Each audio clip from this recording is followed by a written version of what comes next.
Los Angeles is a city where extremes brush against each other with unsettling intimacy, a place where red carpets sparkle beneath camera flashes while, just steps away, thousands of people turn sidewalks into bedrooms, makeshift kitchens, and fragile shelters against the cold. Each day, the crisis of homelessness unfolds in plain sight, yet the repetition of suffering has dulled the public's outrage, numbing residents into a quiet acceptance of what should never be acceptable. Tens of thousands of people live outdoors, not as a matter of choice, but because the system's meant to safeguard them. Housing, healthcare, economic stability, fractured long before their lives did. More than 72,000 individuals across the greater region face the day without a stable place to sleep, and 43,000 of them struggle within the city limits alone. Nearly two-thirds spend the night outside, tucked beneath worn tarps, crowded into tents that flap in the wind, resting inside cars that no longer run, or stretching out beneath overpasses where the constant thunder of traffic replaces the comfort of walls. This stark reality exists only a few blocks from the glittering posters announcing new film premieres, the neon haze of nightclubs, and the polished storefronts that line Hollywood Boulevard. A documentary about the homeless would capture this contrast, not for dramatic effect, but because it is central to the truth. The distance between privilege and desperation in Los Angeles is measured not in miles, but in footsteps. Yet even with suffering displayed openly along the city's busiest corridors, the crisis has become almost invisible, buried beneath routine glances, hurried steps, and the quiet illusion that if misery happens every day, it somehow becomes normal. Economic and social forces driving people into homelessness. Behind every tent stretched along a boulevard, and every person sitting quietly near a bus stop, is a story shaped by economic pressure so relentless that it eventually crushed the stability they once fought to maintain. Housing costs in Los Angeles have risen to a level that feels almost surreal, with even the smallest one-bedroom apartment surpassing $2,000 a month, an amount that devours entire paychecks and leaves little room for the unexpected. Countless residents hover on the edge of collapse, living one minor crisis away from losing their home. A sudden job loss, a stalled transmission, or a medical expense can transform a temporary setback into a permanent displacement. This precarious existence forces people into a monthly cycle of impossible arithmetic, where rent competes against food, medication, childcare, or transportation, and where even those working full-time find themselves unable to outrun the tide of rising costs. Many describe following every rule society sets, showing up for work, saving what they can, trying to stay afloat, only to realize that the system moved faster than their ability to survive within it. Yet economic fragility is only part of the descent. Surrounding these individuals is a social framework that often treats them not as neighbors in crisis, but as obstacles to be managed, relocated, or erased. Entire encampments are cleared with minimal warning, leaving people scrambling to protect the little they have left. Essential belongings, documents, blankets, photographs, medications are sometimes discarded as if they hold no value, even though they may be the last threads connecting someone to their identity. Those forced to sleep outdoors face daily judgment, suspicion, and moments of quiet hostility that wear down the spirit as surely as hunger or exhaustion. It is this layered cruelty that a documentary about the homeless would bring into focus. The subtle but deeply damaging ways in which policies, public attitudes, and systemic neglect turn already fragile lives into stories of loss. In such a film, the people on the street would not appear as anonymous silhouettes, but as human beings who once lived in apartments, held jobs, paid bills, cared for families, and tried, desperately, to hold on to what the economy and the social safety net failed to protect. The deadly impact of fentanyl on the homeless community. The deadly rise of fentanyl has become an emergency woven directly into the fabric of Los Angeles' homelessness crisis, turning an already fragile fight for survival into a daily confrontation with an invisible and unforgiving threat. What began as scattered incidents has evolved into a relentless wave, sweeping through encampments, alleyways, and abandoned lots, moving with a speed that outpaces every existing system meant to protect people. Fentanyl's potency is so extreme that even the smallest misjudgment can have irreversible consequences. And for people living outside, already carrying exhaustion, stress, hunger, fear, and chronic sleep deprivation, those risks multiply quickly. Many unhoused individuals use alone not because they want isolation, but because privacy is nearly impossible to find. They retreat behind dumpsters, crouch behind buildings, or stay hidden inside tents where no one will see them, and tragically, where no one will find them in time. This isolation is deadly. Between 2019 and 2023, more than half of overdose deaths among people experiencing homelessness involved fentanyl, a figure that cuts sharply through any attempt to minimize or ignore what is happening. Outreach teams and first responders describe nights filled with frantic calls, moments when adrenaline and fear mix, and scenes where everything depends on seconds. They arrive at encampments lit by the harsh glow of street lamps, racing to revive someone whose breathing has already slowed or stopped. Naloxone, a medication that can reverse overdoses, has pulled countless people back from the edge, but even these life-saving moments often feel heartbreakingly temporary. The person revived is grateful, confused, shaken, but within hours or days, the realities of street life push them back into the same conditions that nearly killed them. Without housing, consistent medical care, psychological support, and stability, recovery becomes almost impossible to sustain. The cycle repeats, again and again, stretching outreach workers thin and breaking the spirit of people who desperately want safety but cannot access it. A documentary about the homeless that captures this crisis would not need dramatic music or sensationalized editing. The raw truth is powerful enough. It would show ambulance lights flashing against tent walls in the middle of the night, volunteers kneeling in cold dirt as they try to wake someone who has gone quiet, and the fragile moment when a person gasps for air after naloxone takes effect. It would show the weight in the eyes of outreach workers who wonder how long they can keep fighting the same battle with so few resources. Most importantly, it would show the humanity of those most affected. People who once had families, homes, goals, and futures, now trapped in a system that prioritizes reaction over prevention. A documentary about the homeless would frame these scenes with empathy rather than spectacle, emphasizing that behind every overdose is a human being whose life mattered long before a statistic was recorded. In truth, the fentanyl emergency cannot be separated from the homelessness crisis. They feed into each other, multiplying harm and reducing options. The lack of stable housing increases vulnerability to overdose, and overdose increases the likelihood of trauma, injury, and additional losses that make escaping homelessness even harder. For individuals living outside, fentanyl is not an issue discussed on the news. It is a shadow that follows them everywhere, one that can fall without warning and without mercy. A documentary about the homeless would reveal that this crisis is not merely a public health challenge, but a moral one, exposing how a city with resources, wealth, and innovation continues to let people slip through the cracks with devastating consequences. Daily life on the streets. Daily life on the streets is not built around dramatic moments, but around a relentless sequence of small, exhausting tasks required simply to stay alive. Each morning begins with a quiet calculation: where to find food, which shelter might still have space, or which outreach team might be serving breakfast that day. People line up outside churches, community centers, or mobile service vans not because they lack effort or discipline, but because survival itself has become a full-time job. As the sun rises higher, the search for a safe place to rest becomes the next priority. A shaded corner, a spot behind a building, or a section of sidewalk that feels slightly less threatening than the alternatives. Safety, however, is always temporary. At any moment, individuals must be ready to move, to protect what few possessions they carry, and to stay alert to the unpredictable risks that come with living exposed. When night falls, the challenges shift rather than disappear.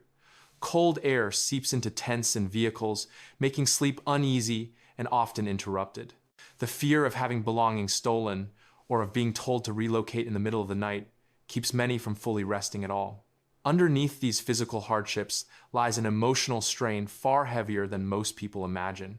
Without regular medical care, small infections become serious, treatable injuries turn into chronic conditions, and mental health struggles intensify under the weight of constant uncertainty. The absence of stability makes healing nearly impossible. Still, for many, the deepest wound comes not from hunger or discomfort, but from the way society receives them. Some describe the pain of being stared at with suspicion, while others speak of being deliberately ignored as if their presence were an inconvenience rather than evidence of a widespread humanitarian failure. Each tent, tarp, or dented vehicle holds more than objects. It holds the last pieces of a life that once looked entirely different. Childhood photos, a favorite blanket, a pet that offers companionship and loyalty, or letters from family members they hope to reconnect with someday. These makeshift homes reveal a remarkable persistence, showing that even in the harshest conditions, people still try to create order, protect each other, and form small, improvised communities of support. A documentary about the homeless would capture these human details with care, not to dramatize suffering, but to show the resilience woven into this fragile daily routine. The quiet moments of kindness between neighbors, the way someone shares food even when they barely have enough, and the unspoken determination that pushes people to endure another day in a city moving too fast to notice them. Barriers within the support system.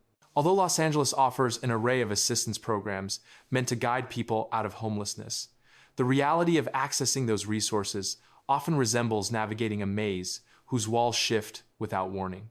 What appears straightforward on paper becomes nearly impossible in practice when someone lacks a phone, a stable place to store documents, or the transportation needed to make an appointment on time. Government agencies frequently require identification, medical records, or proof of residence, items that many people have lost during encampment, sweeps, theft, or the general instability of life on the streets. Even when someone manages to gather the necessary paperwork, appointments scheduled weeks or months in the future create another barrier, and a single missed meeting can reset the entire process to zero, erasing weeks of effort. The frustration is compounded by housing waitlists that extend for years, and by mental health clinics operating with strict eligibility rules and too few staff, leaving vulnerable individuals without the support they urgently need. Many unhoused residents describe the same heartbreaking cycle: trying, failing, trying again, and being turned away for reasons that feel absurdly small, missing one required form, arriving late because a bus broke down, misunderstanding instructions that were rushed through once and never repeated. These denials are not a reflection of personal failure, but of a system that unintentionally discourages the very people it aims to help. The result is a tragic gridlock, where even those who show determination and resilience remain stuck in place, not because they lack motivation, but because the system places burdens on them that would challenge even someone with stable housing and reliable support.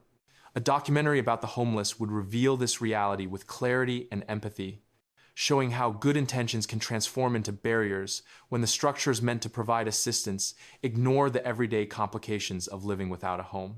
The role of community and nonprofit organizations.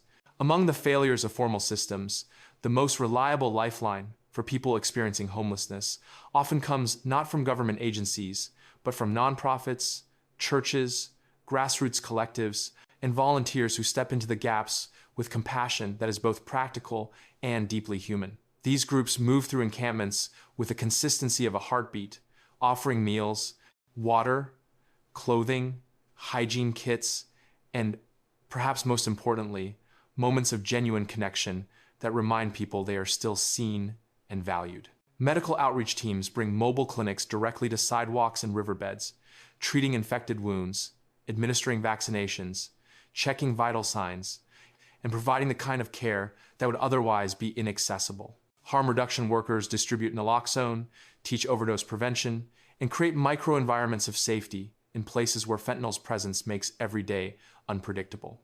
Others help individuals rebuild the administrative foundations of their lives, replacing stolen IDs, navigating confusing benefit systems, restoring cell phone access, or preparing for job applications.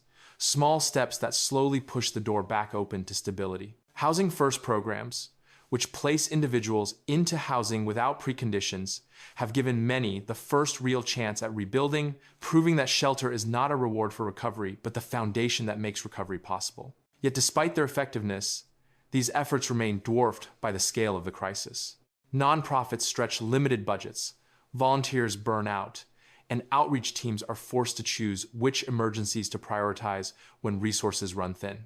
Still, their work stands as a testament to the extraordinary power of collective care, proof that when institutions falter, community action can generate hope, spark transformation, and offer the kind of steady, human-centered support that no bureaucratic system has managed to replicate.